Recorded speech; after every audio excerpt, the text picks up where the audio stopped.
All right. Fuck yeah.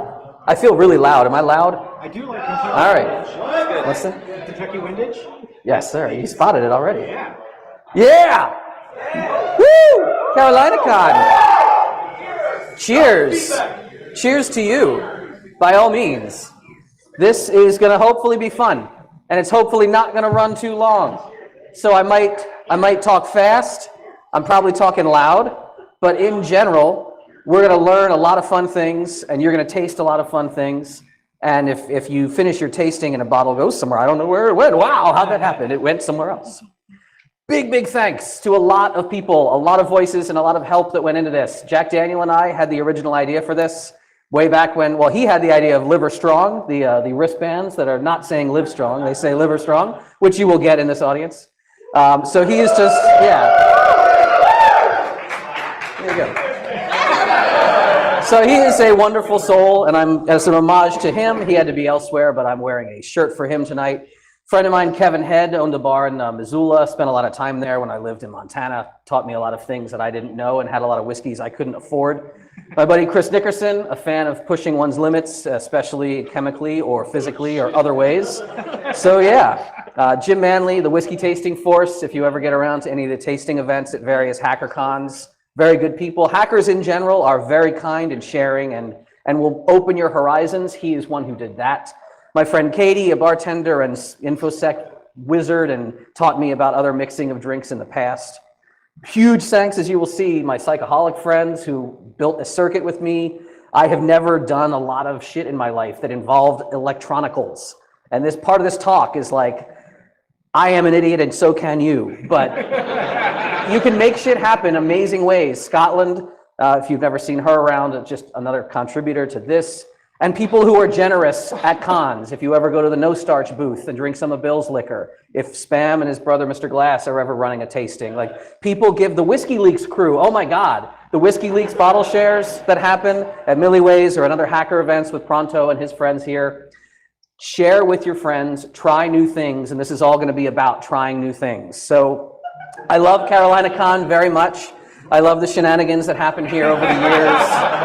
I don't remember that. It is a really fun and really special place, and I travel to hundreds of cons all the time, but I always miss being here when I'm not here, and I always save new stuff every year for CarolinaCon. So this has never been done before, and hopefully it'll work out. Right on. So this talk is going to be a lot about whiskey, but just for a second, we got to talk about wine.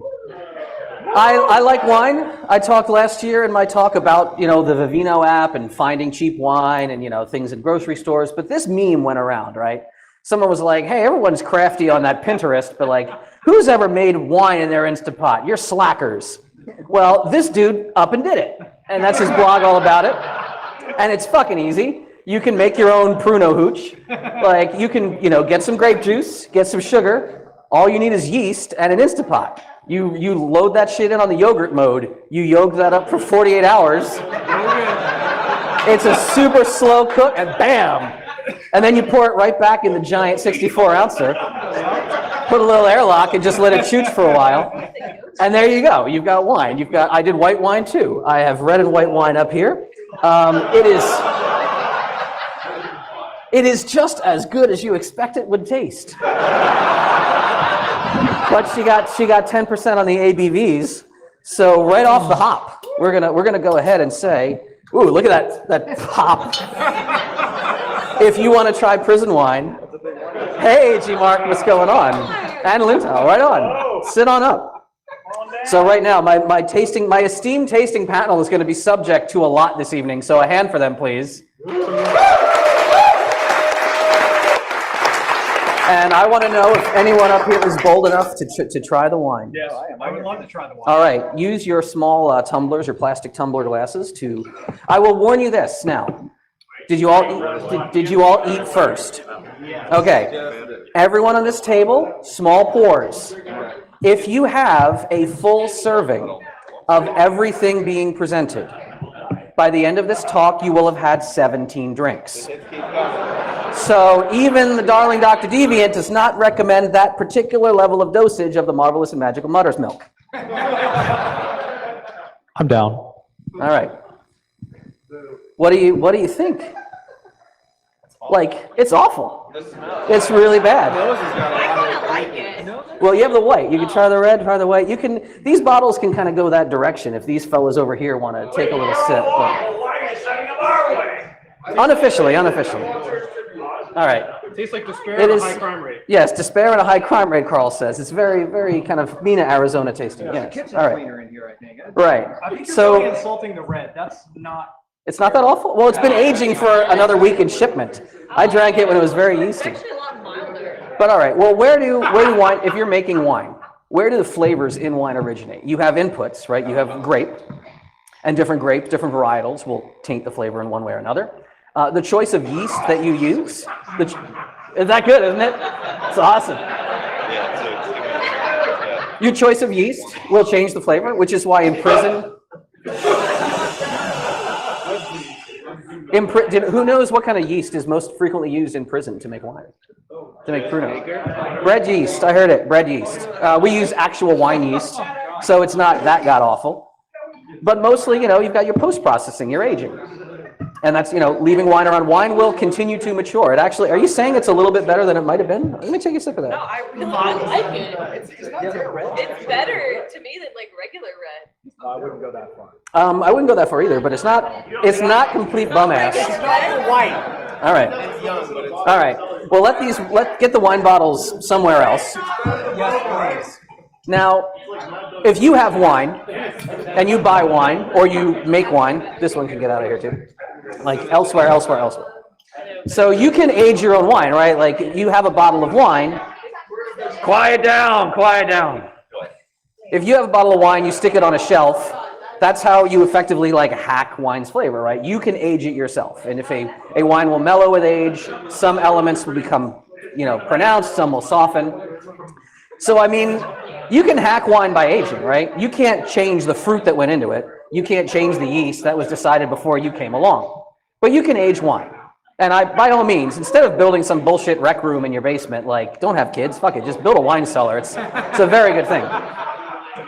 So we're going to talk about hacking a lot of drinks flavors. And if some of you think it's not that bad, okay, I think it kind of is. I'm going to stick with the $3 chuck that Vivino's telling me to buy, but you can maybe, if we don't drink it all tonight, maybe we'll stick it in, your closet and see how it is in a month, because it'll keep aging. Wine will keep aging.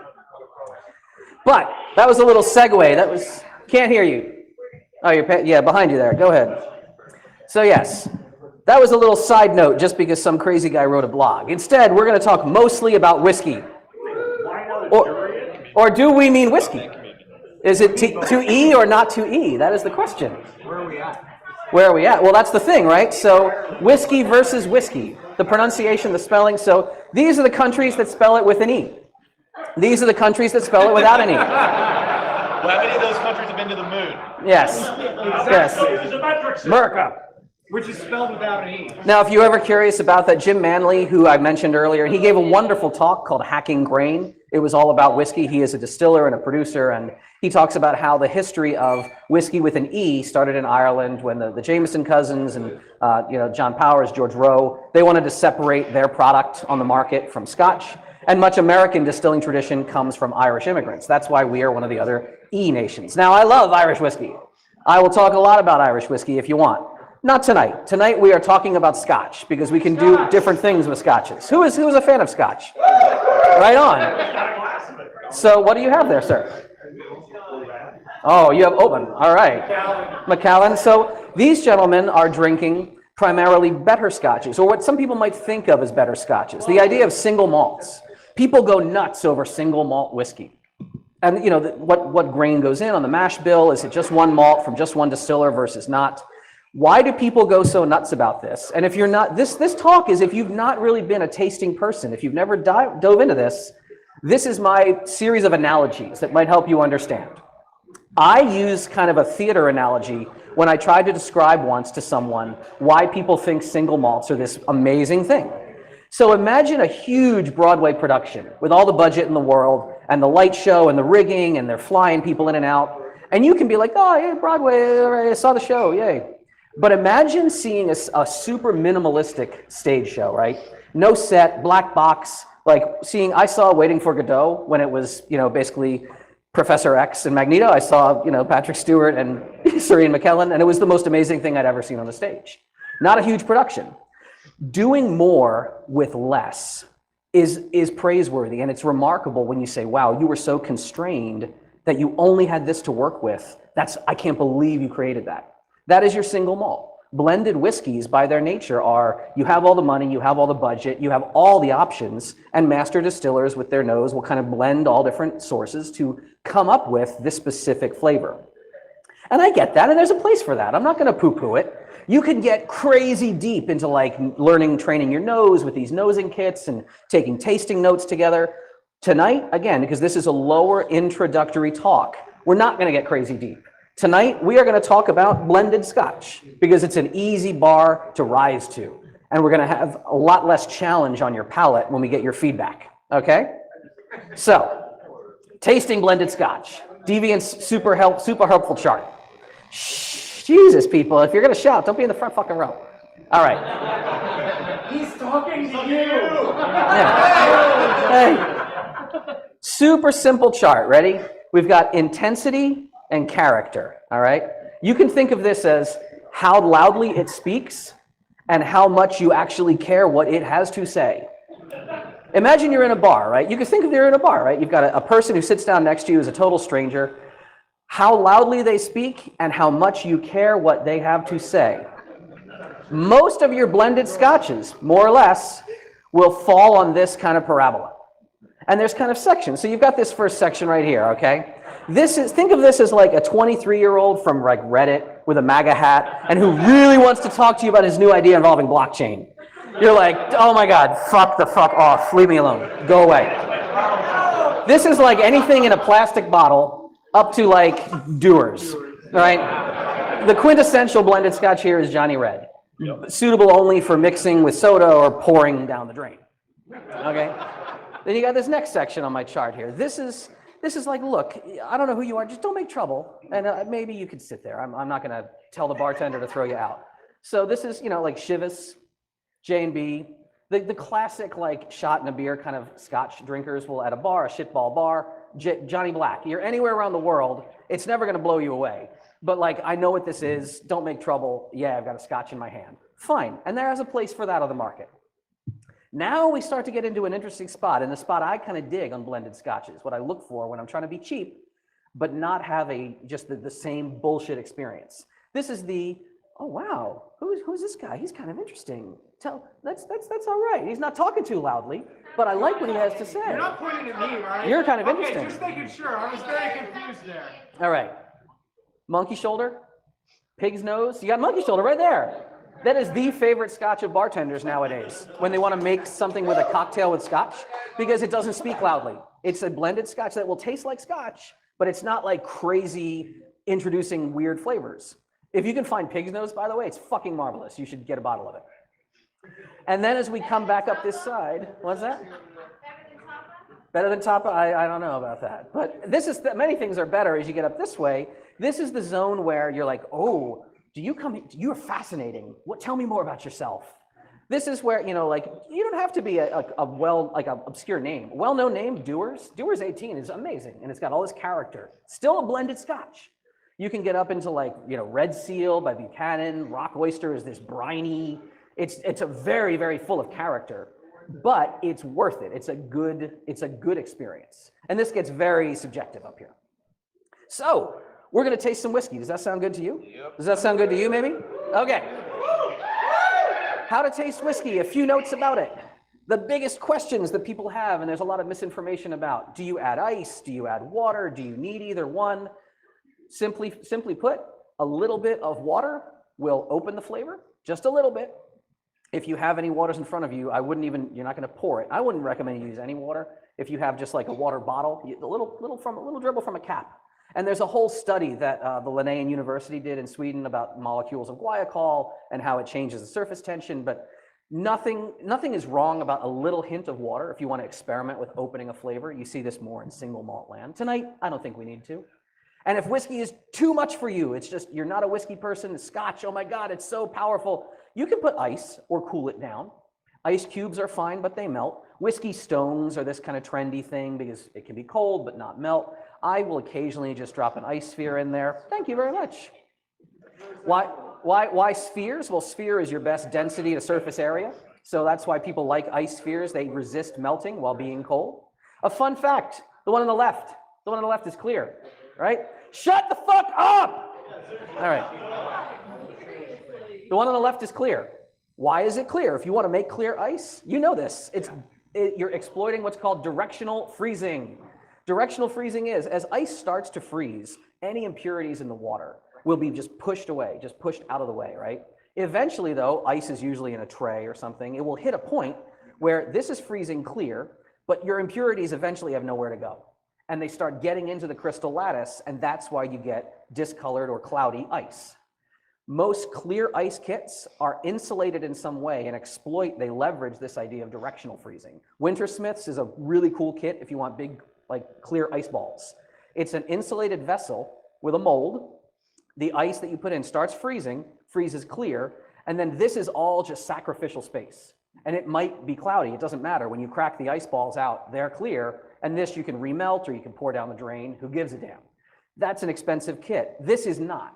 You can put a cooler in your freezer, start freezing, but arrest the process. Pull it out before it's 100% frozen, everything will be perfectly clear. And there's a guy on YouTube who shows you, just take a knife, whack it apart, you can make beautiful big chunks. Clear ice in your home, just like you're a high-end cocktail bar. Today, again, if it's a little something you want to try, you could dribble some water, but I don't recommend it. I think we're just going to be fine with our glasses. So there are 3 steps when tasting the whiskey that you're about to taste. There are 3 parts of a tasting, and you should imbibe and enjoy all of them. Approaching before you've tasted. You're going to look at it, you're going to enjoy how it swirls, you're going to see if it gives you some legs, and you're going to give the aroma. When you're breathing in whiskey's aroma, for wine, you just kind of get your nose in there. All right.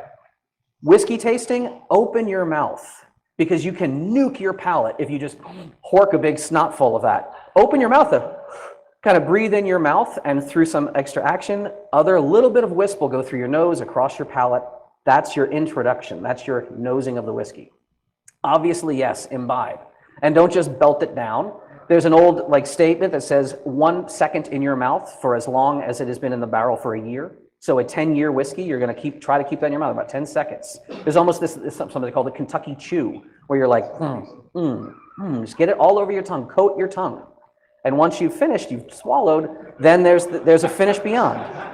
Enjoy the sustain, enjoy what's remaining, and that's when you're going to get other notes that'll open up. Is it a long tail or is it a short tail? Does something new pop up on your tongue after you've swallowed down? So, oh yeah, you can just make all kind of innuendo here. To stop that craziness, we're going to start off with Scotch number 1. Please go ahead and pour yourself a little bit in your Glencairn glasses that you have there. That will be. You're about to find out. You are flipping ahead in class. I see the peanut gallery has turned over duties to a second voice up here. Yes. So these are all blended scotches, all right? So we'll just bang it through as fast as we can and then send it back to my fellas over here, additional auxiliary taste. You're like the alternates in the jury box. You listen to the whole case, but you're not on the hook. Oh, very nice, very nice. So this is Scotch number 1 coming around. All right, go ahead there, sir. Was it not clean glass? Is this establishment not professional enough for you? Was that hair in it? I don't know. That was your hair then, sir. These are brand new. All right. So what do we think? And the microphone is here for my tasters, right? Yeah, you go for it. Pass them around. Yeah, just pass the box around. I will pass the box around. Sure. Medium mouthfeel. First time ever. Grab it, rock the mic like a boss.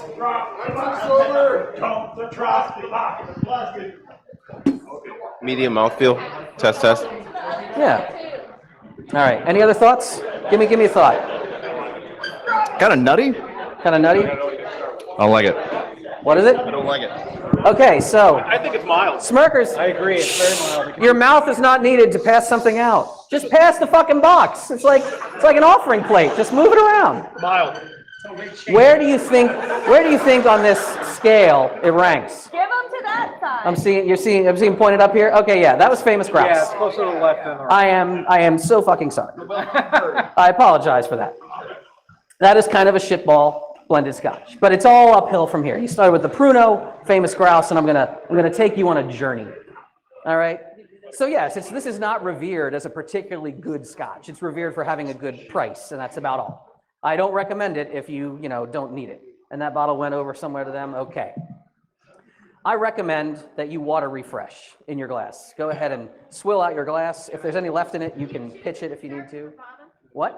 Did you choose it and start from the bottom and work your way up? Did I choose to start? Well, maybe I did, maybe I didn't. Let's see. Can you dump this in that trash can for me, Evan? All right. Do you want me to dump that for you there? Yes or no? You're going to have a lot of drinks in you. All right. Very mild. Refresh your glasses? We've refreshed glasses? We have. Okay. We're going to try Scotch number 2. I got to start putting these bottles out quicker so that you can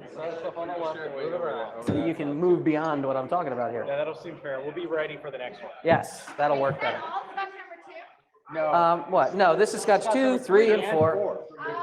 All right. So Scotch 2 is coming around. As it comes around, I would love to hear your thoughts there. I know it's all fucking action up here, but Jesus Christ, if you want to talk, sit in church. It has more. It has a stronger. To me, this is a stronger flavor, but a little sweet, almost like sweet to me. This is woody. Woody? What else? I think you it's got a better nose than it does taste. I haven't tasted it yet. What are you waiting for? Yeah, the nose is kind of nice. It's not very sharp, but the taste is really flat. Everything everyone said, I agree with. Now, all right, so where do you think we are on this spectrum? I think we're like dead in the middle. Dead in the middle, you say. You're not wrong. That's banknote. Yeah. Banknote is my go-to if I don't really feel like drinking something that's going to challenge me. If I'm with a bunch of people and we're at a Scotch bar, I will ask if they have a bottle of banknote. If you find banknote in the store, it will fucking flabbergast you how cheap it is. You will find it a decent enough Scotch that is not going to attack your palate for well under $30. It is priced like shitball, and it is shocking. And I'm pretty sure the market's going to correct on that soon because the supplies of it are starting to dry up in some cities at the price that the distributor put it in this country. I don't know how it's this cheap. So yes, it is. I was getting these kind of thoughts from a lot of people. It's still clearly a Scotch, but it doesn't speak very loudly. All right? Water refresh again if you finished your glass. That's 3. It is the Mike Pence of Scotch. Mike Pence is like he is way up in the toilet bowl for me, but all right. It's the only time he's to the left. All right. Offensive until he gets to I love it, sir. Yeah. It's got some barnyard in it. All right. Are we already getting on to 3 here? Yeah. All right. Remember, take your time.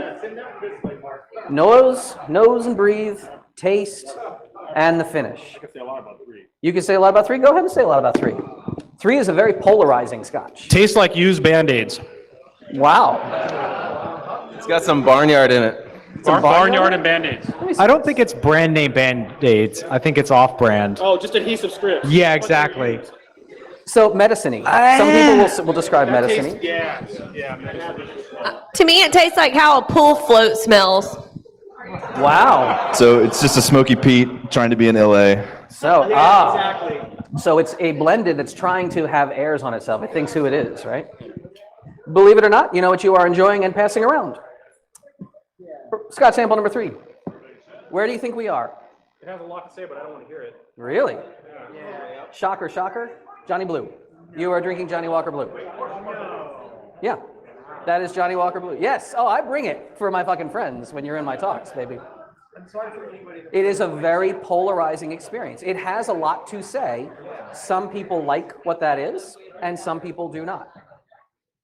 It's a very interesting experience, absolutely.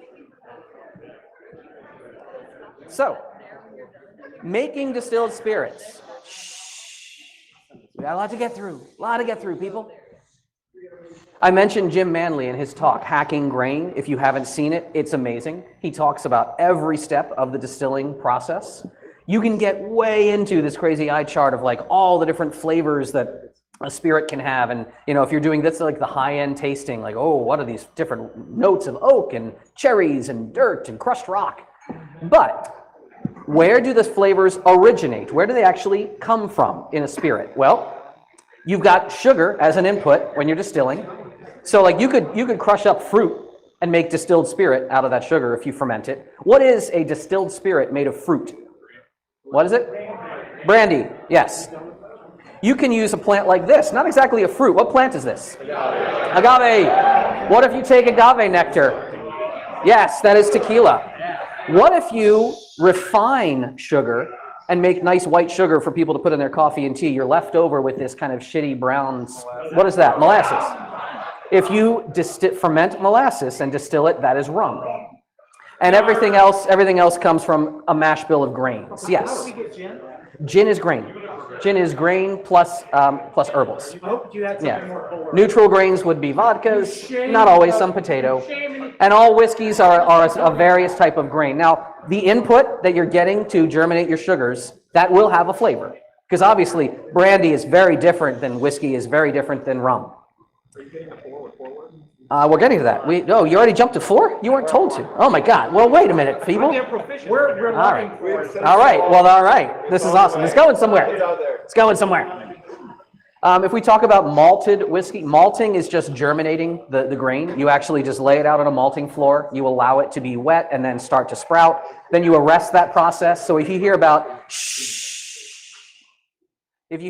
like peat and smoke in a lot of whiskeys, that's literally the old way of doing it. Would be smoke under this grain floor, this malting floor, coming up, and the heat would arrest the process. And again, get particulate into the mash bill. Again, yeast, what yeast you chose will change the flavor. How you distill it, how you do your separation in your distillation column, when you trim your heads and your tails, all of these things will change what actual like long chains are in the spirit. That'll change flavor. But of course, maturation, the post-processing, the aging in barrels, where the wood sugars will caramelize when they toast the barrel, and then you sit with the barrels all in a rack house like this, and they're just going through temperature cycles over the years, leaching in, leaching out. The whiskey is picking up color and all kind of mellowing agents. That's another flavoring. Then people often talk about how expensive it is, because this is how takes a lot of space and a lot of goddamn time. Now, we jumped the gun, but that's okay. We're already ahead of the curve on time. We need to keep moving. Am I talking too fast? Is this working for you? Sound like I'm a little, All right. You've had water. You've tried blended Scotch number 4. Is blended Scotch number 4 also over there? Right on. What did you think about that? What do we got? Kind of sweet, a little fruity pebbly for me. Pass it around. So like everything tells me it's going to be to the far right, except for the fact that I know you, and I don't think it's going to stick over in the far right. All right, you're a smart man. That was easily the best one in my opinion, and it had a real floral flavor and a lot of intricacies. Yeah. As you tasted it, there was more and more things revealed. Yeah. There's a lot of campfire or burnt wood. I can't tell if it's pine or oak, but I can definitely tell like some kind of, the wood burning things. Yeah. Peat. You liked it? All right. Ready for what it was? Yes. That was banknote again. Yeah, I love it. But I hacked the flavor. What'd you change to it? Yes, you can hack whiskey's flavor. You can hack a spirit's flavor. So let's talk about the flavors that come into a distilled spirit. In this case, a mash bill of grain. Love it, don't you? Well, that was chosen long before I picked up this bottle. And I don't get to fucking change that. They didn't actually do a whole lot of malting and smoking. So I don't get to change that. The distiller has a yeast, a strain. And by the way, it's very tragic that when Prohibition happened and distilleries went out of business, we've lost yeast strains that were being cultured for lifetimes, and you never get them back. So we've lost a lot of distilling tradition because of that, because the yeasts are all specialized in many different distilleries. But I don't get to choose it. Somebody way smarter than me, long before I bought this bottle, chose it. Distillation. Can you re-distill a spirit? Yeah. Oh, yeah. This fucking thing exists. This is an air still. You can put this in your house and make your own proper hooch, probably very off book. This is a proper moonshine still that I know someone that owns. These exist. But flavor-wise, that's effectively pushing the reset button on flavor. So that's not really what we're doing here. The big number, right, maturing, which again is the big cost, because you lose whiskey over the year if the angel share vaporizes off. And it's just a big cost to maintain a rack house, where the distiller wants to save money and push a bottle out and say, all right, 10 year is fine, 12 year is fine. You at home, can you try to do more maturing? There's some interesting ideas here. So there's a fun, this, who saw this weird looking thing, by the way, out on the bar in this very hotel? The little smoky box, if you want to make something smokier, If you've never seen it, it's connected to this little, it's a fucking auto bowl that you pack with like wood chips. You put the whiskey in the box. They do this out at the bar if you want to see it. They spark that shit and they effectively hotbox your whiskey, right? And it goes in there, it chooches for a minute or two, and you take it out, and they're like, look, smokiness and age and new flavors. Now, I would not really call this aging the whiskey. You're adulterating it with new flavors, and sometimes they complement, and sometimes they're just goofy. And it's a beautiful pageant when the guy does it. It's a really fun thing to see. Very impractical at home. What people have tried to play with at home are whiskey sticks. The idea of giving your bottle, because the whiskey is effectively dead. Like, it's not going to mature just sitting in a bottle. But giving toasted wood, dropping it into the whiskey and letting it just sit there for a while has been debated as to whether or not this changes the flavor. Now, I can tell you, these products, which are stupid expensive, they're like $7 a stick. Yeah. They will change the flavor. This was a pure virgin, raw, neutral spirit, completely illegally distilled. And after using those little whiskey sticks and cycling them out every, few like months or something, lady who made this, bam, you've got colored flavored, you're getting flavor. That will work. But again, dumb, expensive, takes a long time.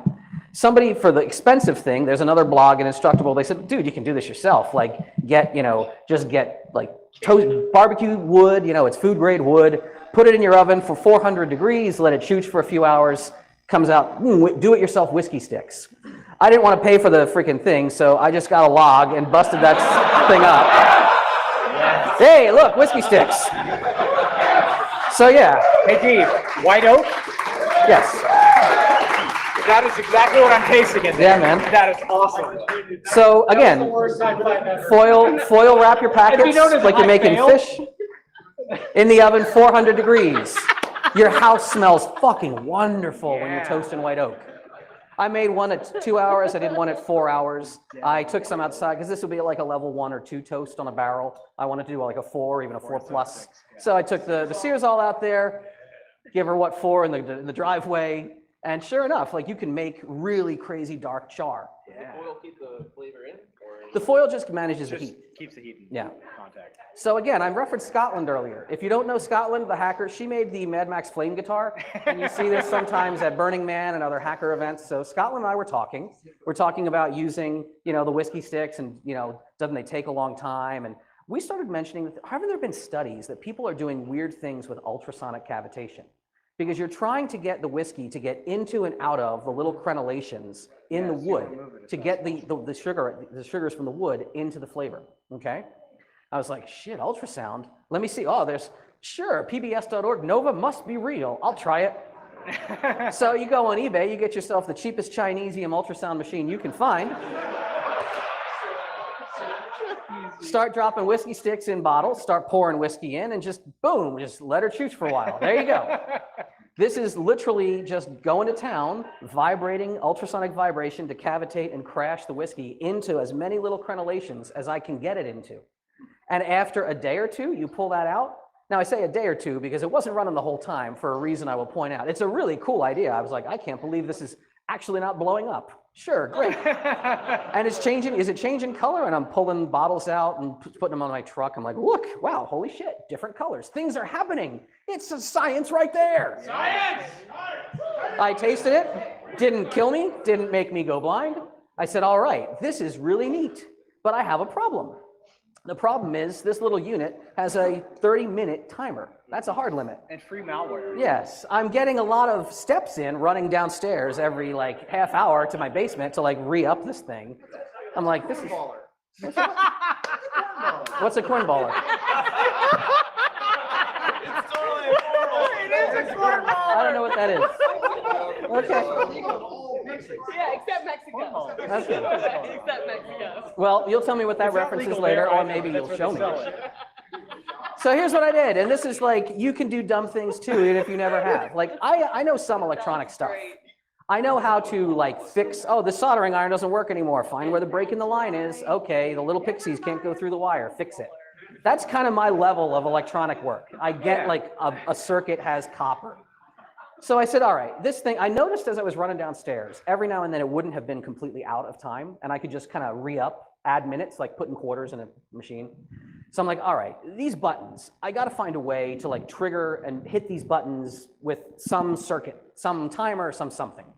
So I took the thing apart, looked on the inside. I'm like, well, all right, these pads are clearly where the buttons are on the outside. And already I'm out of my depth because they have 4 through-hole solder points and not 2. And I'm like, well, that's weird. Why aren't there 2?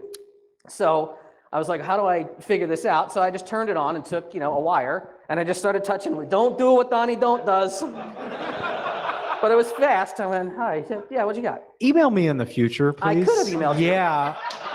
I could save you some problems. You start touching things and it beeps and the number goes up and you're like, wow, all right, these are the contacts that I can close. Cool. Well, what can I do here? All right. I don't know how a multimeter works, actually. Again, this is above my pay grade. But I know how to tin wire and I know how to like solder some wire points onto this. So now I got myself wires coming off this board and I can simulate button pushes to turn the heater on and off or to add time. So, all right, I didn't shock myself, I didn't die, put it all back together. All right. So, you put it all together, Burns on his arm. and you go to fries. And you're like, all right, I don't know what the fuck I'm doing, but let's get baby's first Arduino and figure it out.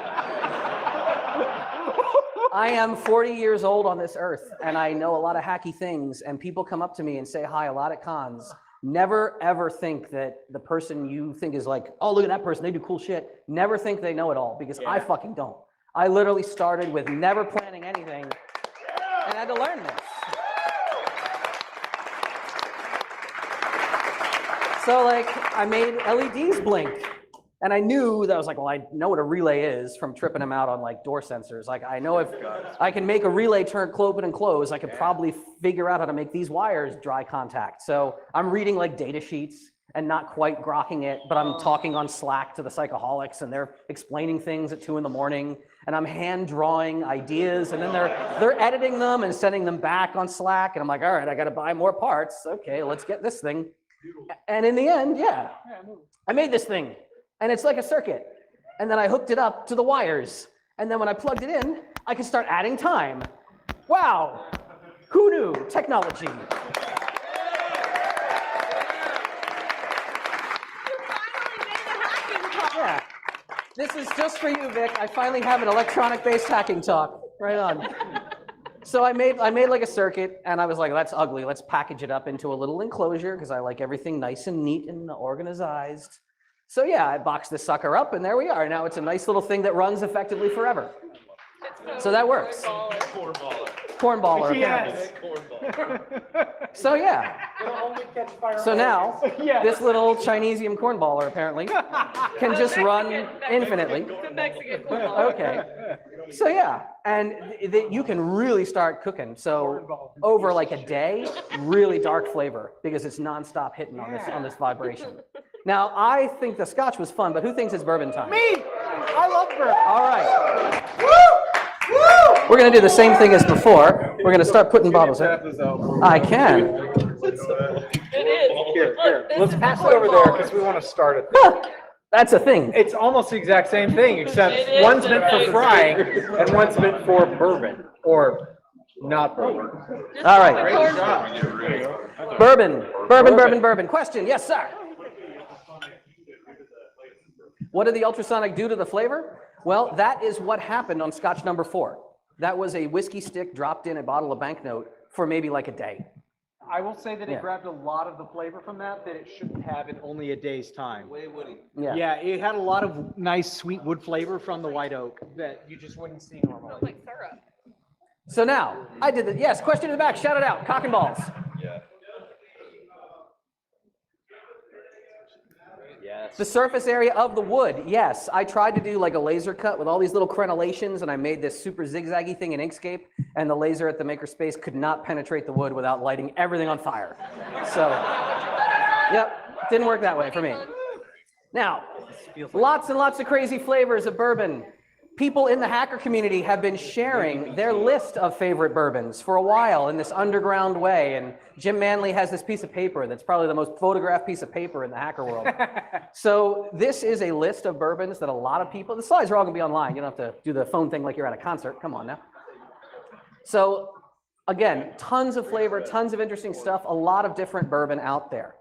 I would like to have a little bourbon tasty taste, all right? So again, usually age equals cost. The more it's aged, the more it costs to make, the more it's costing you at the store. Which bourbon are you on right now? One. All right, so you put a little water in the glass, you tried bourbon number 1. Talk to me about it. It's not Bullet. It's very, you can just start naming the most popular bourbons. It's either like Maple Talk to me. or You haven't spoken enough. What it's like to me. I thought it smelled and tasted mapley. Okay. Mapley is a very common thing you will hear. Yes. Okay. Any other thoughts before we keep going? I'll just anger everyone. It's better because it's not Scotch. It's quite thin and it's got a lot of alcohol. Okay. Anyone else? All right. Okay. So that was number 1. Did you like number 1 at all? It's got a slightly sweet flavor to it that you don't see within a Scotch. Yeah, it was sweeter, it had higher notes, but. Sweeter, higher notes? Yeah, so it was sweeter, had some higher notes, but with the Scotch, it's a little bit more fulfilled because normally Scotch takes years and years and years to age. Bourbons age a lot more quickly because they have a lot more temperature difference in the United States. Yeah, exactly, because we get the temperature fluctuations, the age is faster, quote unquote. Go ahead and put bourbon number 2 down your gullet. I just did. All right, you just did? Keep passing the bottle. Did all of you put bourbon number 2 in here? I'm about to. All right. What was one? Are you gonna tell We're going to tell you in a minute. All right. Yeah, okay, over there. Okay. Yeah, whenever Evan, you guys when are you're done, pass done, it over here so I'll we take can it get over there when you're done, Evan. So it's 2 been fucked with? I'm not saying yet. I'm not saying at all. Bourbon 2 over here, please. Oh, she's letting people on that side taste. Number 2 tastes medicinal, but in a good way. Interesting. Interesting. I don't think it hits medicinal. You don't think it hits medicinal? Okay. QR? There's some dry astringency. All right. Astringency, I think. Your ass is very stringent, you're Yes, saying? that's All right. it is a lot drier though. Okay. Than whiskey number 1. Any other thoughts from this end? I Okay. We're getting vague thumbs up over here. All right. Aaron, I need that glass. We're going to water refresh your glass again. I guess I'm the spit cup. That is, you chose your seat very wisely. What did you do to me? What happened? Oh, What did you do? Oh, you drank number 3. no, I got handed what's probably close to like Scotch number 3 and 2 combined with like. Why did you put that in you? 2. You shouldn't have done that. Be the spit cup. Remember, exactly what don't happened. do what Donnie don't did. I just became the spit cup. Don't do that. Being the spick up's like the baby butter. Oh, Yes. Am I too far off on that? Because that's what it feels. Don't do that to him again. I need him to last for another half an hour. Believe me, we've needed him to last for much longer than that, and that hasn't happened. So. I've always think that's the replacement. All right. All right. We got to hear what the panel has to say. I'm feeling hardware store in this thing. I'm gonna just go down like aesthetics. So like 1 was good, 2 was great, 3 was not good. Okay. Same. Tastes like glue. Too much? All right. Yeah, pretty rough. Okay. So the nose on 3 is actually pretty I can't hear you. not Sorry. great, but the flavor on 3 is actually not bad. Okay. But 2 was better. Oh yeah, 2 was better. Go ahead. Go ahead, Dave. That's what I remember. I'm just Yeah. making sure I didn't mix anything up on you. No, you're good. Chalkboard on the tongue. You know what I mean though? Like the nose is better than the flavor, but it's still like. 3's rough. Uh-huh. Yeah, it's rough compared. It is definitely different. Anti-smooth. If we get really nuts, I got number 4 over here, which carries the thing further. I can't. And the real wild shit about it, all 3 of those were the same bourbon. Yeah, it doesn't. They were larceny. So, What'd you do to it? what did I do to it? That. The original bottle, 24 hours in the ultrasonic, 48 hours in the ultrasonic. Now, this is not a perfect process, and the results are never guaranteed to be exactly what you want. But if you want a super cheap, very easy way to try to fuck with flavor and see what happens, this is remarkable, in my opinion, that can be achieved in so little time. But don't go Is Don't go too long. Will it or Heaven's Hill? Larceny is, I think everyone is owned now by, Everyone's by Heaven Hill. Weird, the 24 hours made it better, 48 hours made it worse. Well, this is longer than that. I'm going for worse. A question in the back, shout it out. This is with the ultrasonic, with the whiskey stick for 24 or 48 hours. Were they in order? Yes, 1, 2, and 3, yes. Question, yes. You gotta shout it, sir. Comes down to it, we've had close to like 6 shots. Do I swap out the sticks? No, I didn't have to. Single stick the whole time. Do they wear out? Do they change? Do they eventually change and wear out? Yes. Do I have good data on when? No. All right. If anybody, if you stick around to the end, if anyone wants to try this, I made you a fuckload of whiskey sticks toasted at home. Just a warning, it's gonna look like melange. It's not.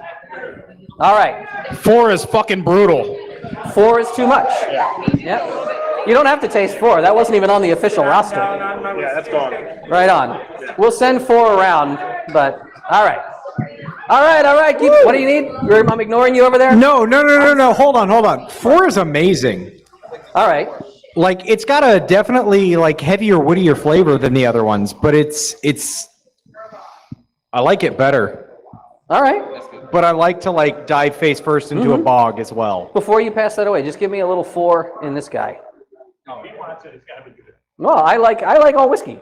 Like, someone asked me once, do you drink coffee? Because I get asked this when I stay with friends and stuff. I say, no, I don't drink coffee. They say, how do you wake up? I say, I stopped drinking whiskey. Like, you do that 8 hours ago, get 8 out on the rack, and then, hey, look, I'm awake now. All right, though. All right, that was a lot of different flavor hackings. That was a lot of fun. But if straight liquor is not your thing, the original idea behind this talk, when Jack and I were first kicking the idea around, was to be a cocktail talk.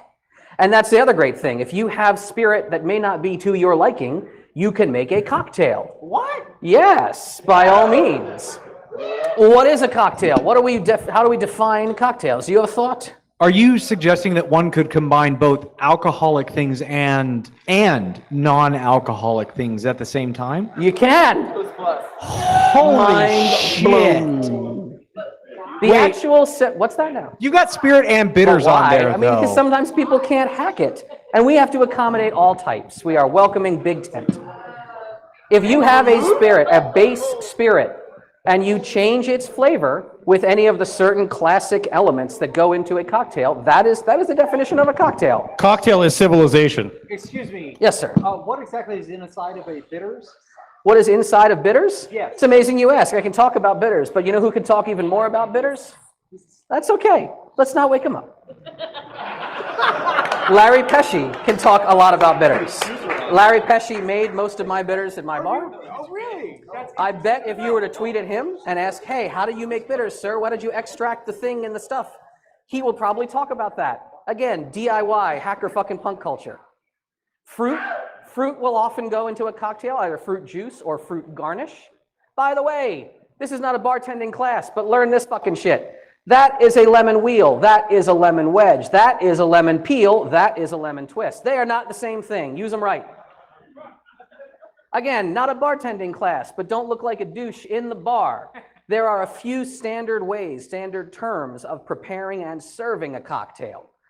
This on the edge, neat, that is not a cocktail. The only thing about neat is a spirit taken right out of the bottle, put into a glass and into your mouth. No adulteration, no flavor, no chilling. That is neat. On the rocks, many of you know, that is ice in the glass to chill it and served in the glass to you at the bar. Yes, hand. No, does not have to have the fruit garnish. This just happens to be a picture I pulled. And lastly, up is just a chilled cocktail served up in a cocktail glass. Where you can get a little, and most people, this is like old news here, right? This is pretty well known. But some people will fuck around with terms. For example, I want that straight up.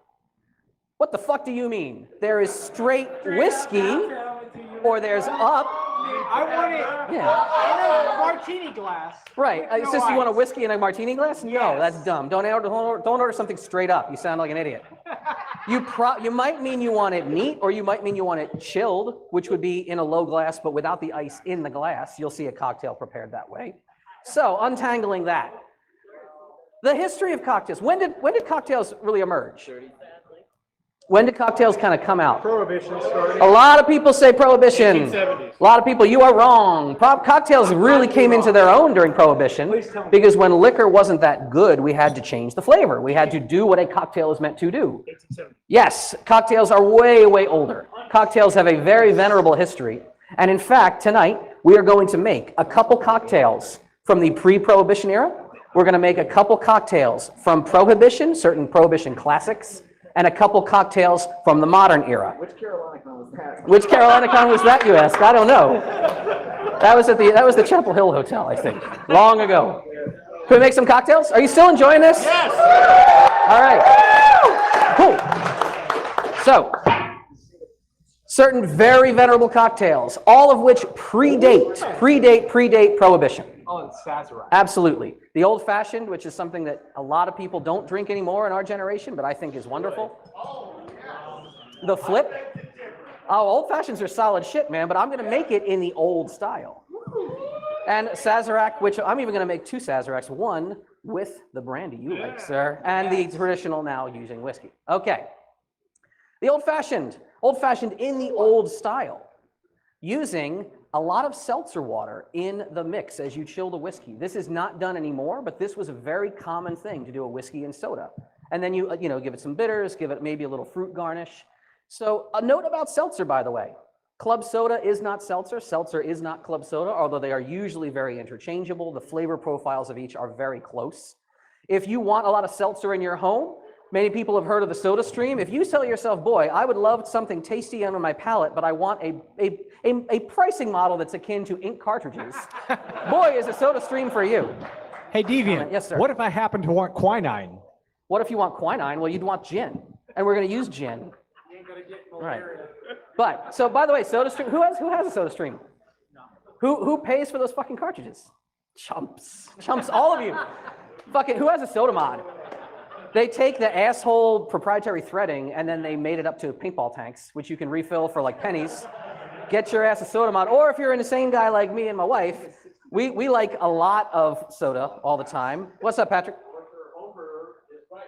Yes, Yeah, exactly. yeah. Get this thing. Yeah. This allows you to connect a Soda Stream to a giant, 20-pound freaking tank down here, right?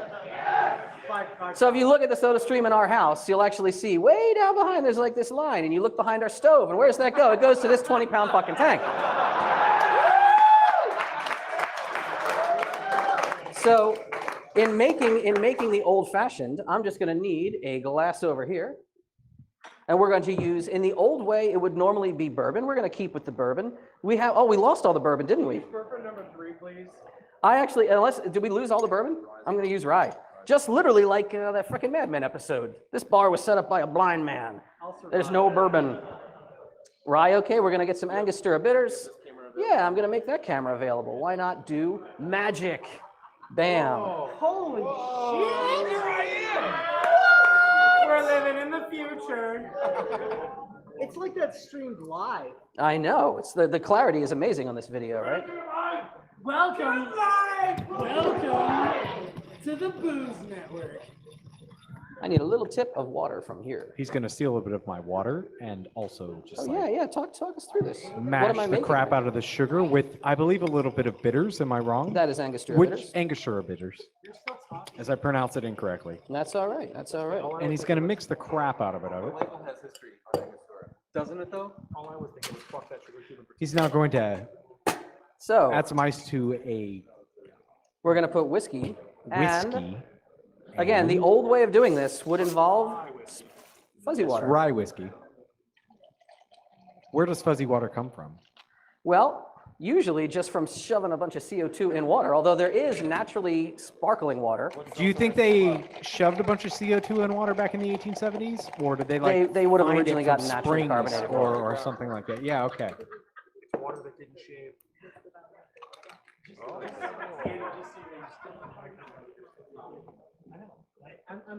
I'm trying to help here. so that people know what things are happening historically rather than just like surprise seltzer water. There is one old fashioned. Let's try the old fashioned.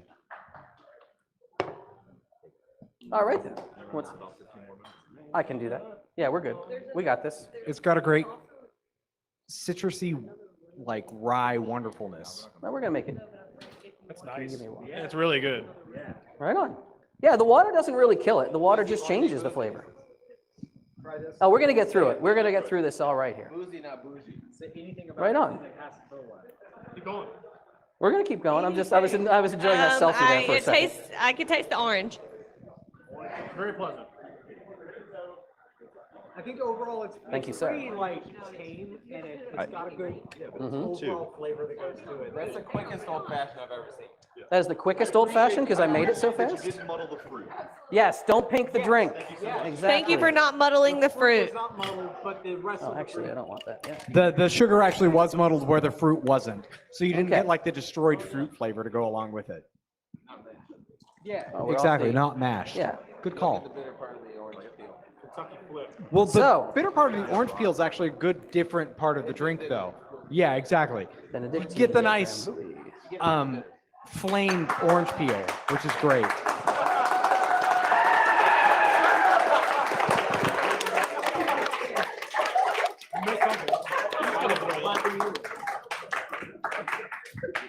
Oh, we have fun.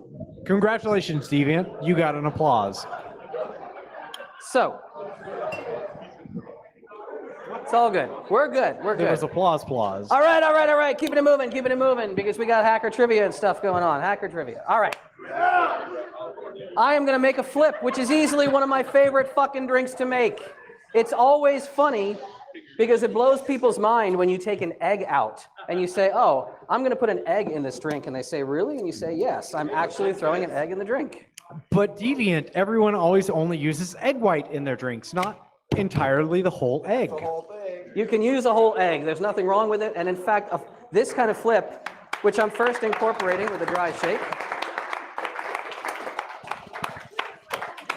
What's in there besides the egg? What is in here besides the egg?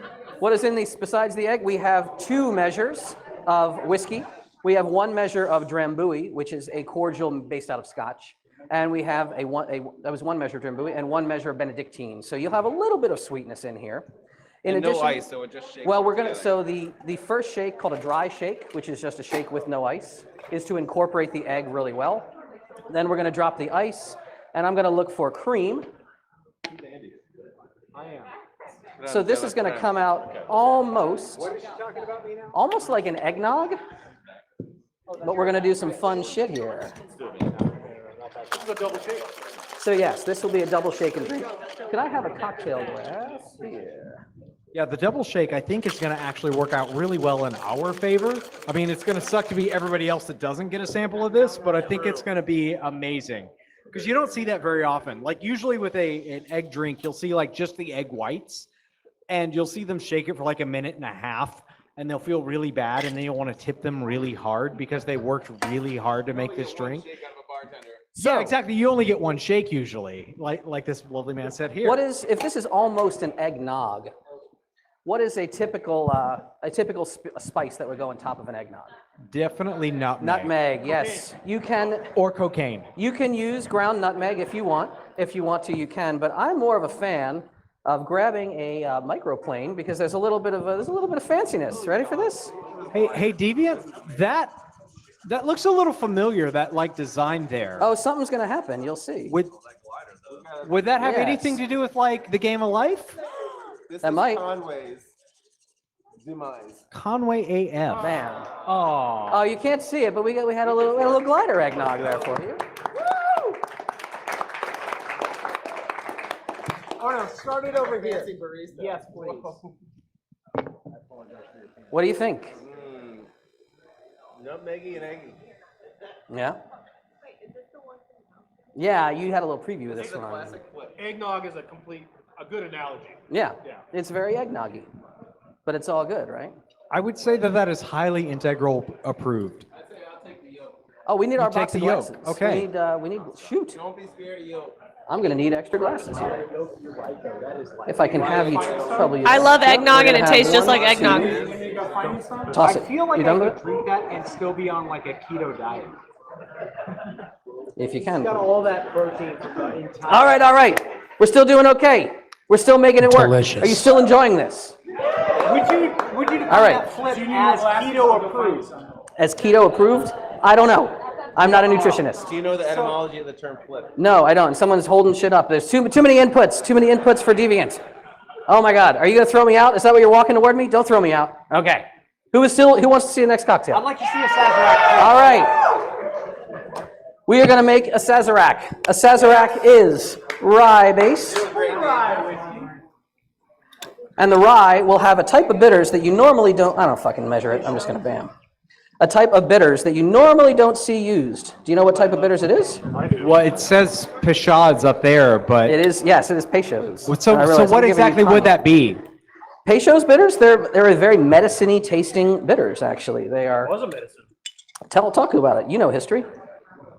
Most bitters were introduced as some sort of patent medicine, and the cocktails associated with them were a way to distribute their medicine and sell it to an audience. But people enjoyed the taste and realized it had no real medicinal quality, so it just turned into cocktails. There you go. So out of curiosity, would you say that this is entirely different to things like medicinal marijuana or what? I would say the controls and restrictions on them are very similar. Actually, Peychaud's bitters actually came out of New Orleans. This was a doctor in New Orleans who was trying to produce this as a medicinal herb. Carl spends a lot of the snake time oil down in here. New Orleans. There is a relation to snake oil. So this we've New got Orleans ourselves place, is that any different than this Nolans place that I know of? New Orleans is what tourists say before they get mugged. The whole thing with a Sazerac is it's quite a pageant, right? You're going to stir your bitters and your spirit. Here we have a cognac and we have a whiskey. And yes, I'm using the same spoon, but that's because we're trying to hustle here. A little bit of absinthe. We're going to get kicked out. You did a cognac one as well? Yes, I did your cognac one. Cognac one for you.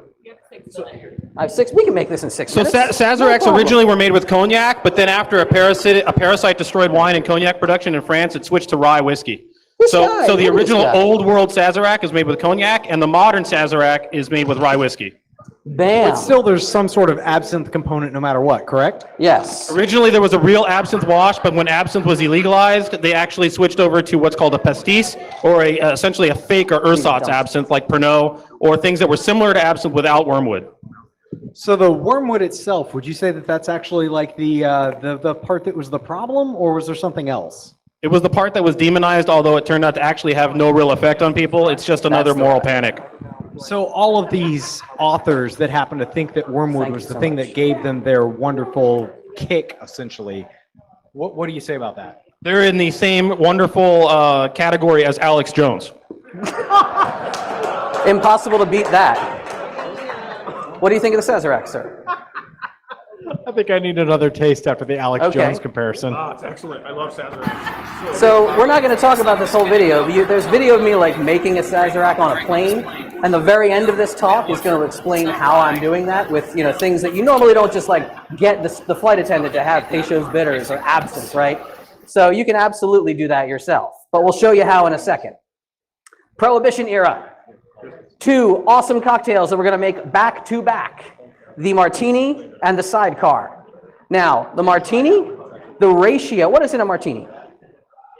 Gin and a stare at okay. a bottle of other things. yes, so you know, sir. So the idea of gin and vermouth in different amounts. Over the years, this sort of ratio has changed a lot. We started to see more and more gin, less and less vermouth. In fact, for a very long time, the sort of Montgomery martini Is that was 15-1? yes. Holy well, crap. It's really almost no vermouth. It's Yeah, that's like practically a- straight gin. Half thought of. So, if you ever seen the old MST3K where they talked about a date with your family, we should have sound. I don't know. We don't have sound.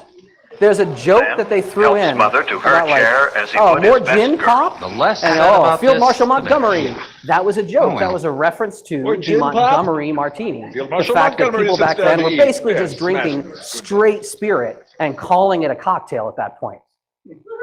We can make one of the, and you know, as you referenced, obviously the best drink order ever in a Kingsman. What can I get, sir? Martini. Gin, not vodka, obviously. Stirred for 10 seconds while glancing at an unopened bottle of vermouth. Thank you. So yeah, you know what? Because we're tight on time, we can make the martini afterwards. I have plenty of gin. I have homeopathic bullshit. It's like homeopathic martini. Yes. That's how I. Like seriously, homeopathy is exactly how I want my vermouth inside of a martini. But what we're gonna make instead, because it's really neat, is a sidecar. Talk about a really, really fun kind of beverage, right? Also popularized during the Prohibition, also using gin, which we have here. And we're gonna go 3-1 on the, oh no, it's not, it's cognac, I'm sorry. Damn, almost put fucking gin in the sidecar, look at me. Jesus. I would not be opposed to a gin sidecar, but I love a good like juniper bush in my mouth. Bush in the, feel free to make your own bush in the mouth jokes while I am. I'm still gonna stick with it. Juniper bush in my mouth. You're still talking. We got ourselves a Cointreau. What is Cointreau? 3 minutes, we can do it. Cointreau is an orange liqueur. It's essentially a triple sec. There is a difference between triple sec and Curacao. We can get into that in a side room. It's 3 minutes, got it. It's something you mix with other things. Now, I should have some lemon juice. Where is my lemon juice? You got a lemon? There is my lemon juice. I'll take that from you. No, I got it right here. Now, why am I stirring as opposed to shaking? Well, we'll talk about that in a minute. You actually do want to aerate and really incorporate juices. You stir pure alcohol, you shake juice and alcohol. Now, on this glass, before we rock and roll, While you're rocking and rolling, can you say that thing that you said just again? Because I think that's really important. You stir pure alcohol. You shake juice and alcohol. And this is a partially rimmed glass. Thank you. There is your sidecar. All right. Oh, I didn't put it on the fucking camera that whole time. Shit. There you are. Here's the partially rimmed. Yay. Yay Nice. for rimming. Yay for rimming. Yes, we got a rimming joke in there. Okay, tell us about it while here. Hey, CarolinaCon. Sorry I can't be there this year, but I figured. Oh shit, it's Dr. Tran. Oh shit, Dr. Anyway, so today we're going to be trying. He wanted to be Deviant's, here. He sidecar couldn't. recipe as well. So we're going to wrap it up with a sidecar and a final And note to for actually you. join me I'll show in you the this, last two we couple have a friend- cocktails in the friend side here, room because we don't Matt want to keep Ortega. letting this run. Welcome. Hello. So we're going to Hey, try Marcus. to get the sidecar drink first. So we'll give this a try. Cheers and Liverstrong. Yeah, we have fun friends. It's the most legally liable sidecar. We're going to jail at this point between the two of them. I'm It's sorry, mixing everybody. Something with cognac would have made it a little weird, but actually the Cointreau and cognac and lemon juice actually is pretty nice. Are you supposed to drink the lemony bits? I'm not against combining both of those. You can if you want. You suck at PUBG. There's some hard surfaces in there. I actually kind of like this. That's cold. That is really cold. It is cold. I mean, it could be better, but that's just because he hasn't brought me on yet. All right. Because we are running long on time, we're not going to do every last cocktail, but I will keep making these tonight in some side room. What I was going to show you, and they're all going to be up online. They're already online. The mini mix kits that I travel with. I have Amazon links to all the little, pieces that I put together. So you yourself can show up wherever you want to be and make a solid cocktail. Any last minute reactions from our tasters? Thank you. Pass these around for Liverstrong wristbands. Start these on this side of the room, please, for the toasted wood. Bring yes. Prohibition era cocktails back. Bring That's all I'm Prohibition saying. era cocktails back. But without the prohibition, please. Without the Prohibition. Yeah, I no know. prohibition, but yes, cocktails. So there's an important thing I want to say, and this is really in the hacker community. Listen up for a second. This is a thing. Shut up. A lot of us have really interesting relationships with alcohol. And I have a really interesting and edge case relationship with alcohol. The reason I like this and the reason I wanted to share this is because the more you think about it, the more you put like time and consideration into what you're having. It's not just like, I used to be like everyone else, get it down, get it down, get it down, get it down, get it down. These feelings won't suppress themselves. Like, being measured and considered about what you're having and liking it for a reason has actually allowed me and a lot of people I know to kind of just barely step it back from that edge. And if you know someone or if you yourself maybe have a little unhealthy relationship with alcohol, ask why you're drinking. And if you have any meaning why you're choosing what you're choosing. I want to end with a toast, and it's a toast from Ireland. There's an old song. It was basically, there's a story about a guy who's out late drinking, and he gets thrown in jail, and in jail the devil confronts him, and he doesn't really want to listen to what the devil has to say. He still has a flask on him, and he pours himself a drink instead. But 303. yes, if you've ever felt like the outsider, and if you've ever felt kicked around and pushed aside to the margins, this community can really not be a bad thing and an unhealthy influence. This community can be a lifesaver. And to anyone who has ever felt like they didn't belong, I will toast you with a song called The Wrong Company.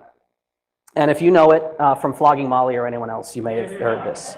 So it goes, well, I fell into prison about 2:45, and I found in my cell a glass waiting for me. So I filled what was empty, and I pulled up a stool, but he stood in a corner. The old devil wouldn't move. He said, you drink when you're lonely. No, I drink when I want. He said, you'll never be sober. Why should I want that? I only drink to be merry. But unfortunately, I'm in the wrong prison cell with the wrong company.